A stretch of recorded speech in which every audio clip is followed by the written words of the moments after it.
are likely hearing a lot about Bitcoin lately. The price of the digital currency has risen 17 times since January, and some investors are still jumping in. But aside from the speculative appeal, what is the use of Bitcoin, and how exactly do you buy it, sell it, or spend it? Well, for more on that, let's bring in Nicholas Thompson. He is the editor-in-chief of the publication Wired. He joins us now live. Nick, good to see you again.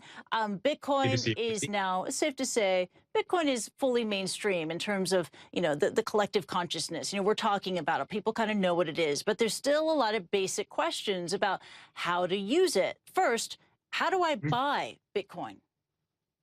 Well, you have to go onto one of the Bitcoin currency exchanges. So your best bet is to walk through and say, buy Bitcoin and start working through in your browser or to download one of the apps that will allow you to do that.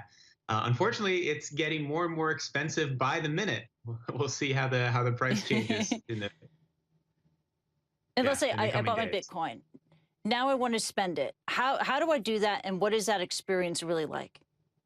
Well, the most interesting thing to me about Bitcoin right now is that it's getting harder to actually spend it because the Mm. number of merchants who are accepting it is declining. So there was this expectation when it was launched that over time, more and more people would accept Bitcoin as a form of transaction, that major retailers would take it. So, for example, in the United States, people thought like Walmart will eventually accept Bitcoin, but they don't. And they don't for complicated reasons. One, the Bitcoin processing network, the network on which Bitcoin runs, is pretty slow. So it's actually pretty hard to buy things. Secondly, there are transaction fees associated with it. Lots of people don't realize that when you spend Bitcoin, there are actually transaction fees attached to it. So what's happened is that the number of places where you can use it has declined. So special places like Domino's Pizza in Brooklyn, you can use Bitcoin to buy a pizza.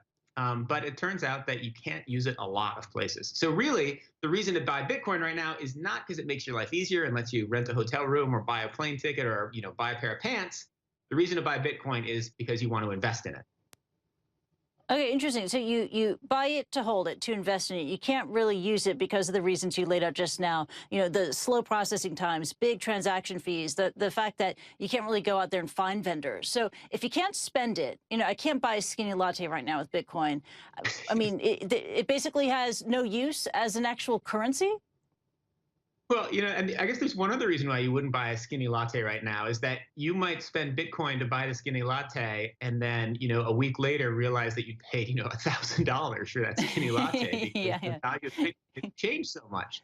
So that's another thing that's gone up. So what might happen is it might happen over time that the Bitcoin network improves and that more merchants take it and then it becomes adapted into the mainstream, and then that actually Bitcoin does become a currency that you can use, which was what it was intended for. Most likely that's not going to happen, and we're just going to think of it as gold or silver or something we invest in or something that to a Hmm. certain degree gives you power and money, Got political it. power and money. Got it. Bitcoin becomes a really important transaction against which other things are guaranteed.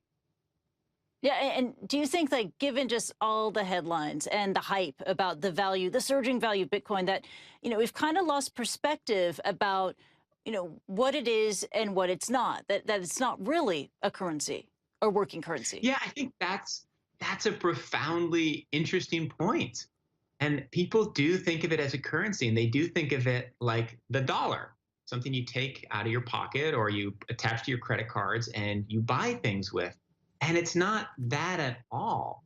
And so much of it is because the network at this scale isn't set up to do that. So just to give one example, sort of the processing network of Bitcoin is incredibly complicated, which is great because it helps to limit fraud and has helped make Bitcoin grow, but it's super slow. So it processes something like 3 transactions a minute. Maybe it can process up to 6 if slightly improved, whereas Visa is processing, I think, 3,700. So the Mm. actual capacity of Bitcoin to do the stuff we need it to do is extremely limited. On the other hand, no one thought, or very few people thought a while ago that people would be so completely confident in it that they would be willing to invest as much money in it as they have. And that's to Bitcoin's credit, that it hasn't been as easy to hack and that the networks haven't been shut down and that the system has been resilient. So there's certain things about the way Bitcoin was built that have made it work better than Mm. expected as a store of value. Like it's better than expected as the equivalent of gold, but it's much worse than expected as the equivalent of dollars. Got it. It's a resilient system as a stored value, but as a working currency, not quite ready for prime time just yet. Nick Thompson, thank you so much. Always learn something from you. Nick Thompson of Wired. Until next time, take care. Now you're watching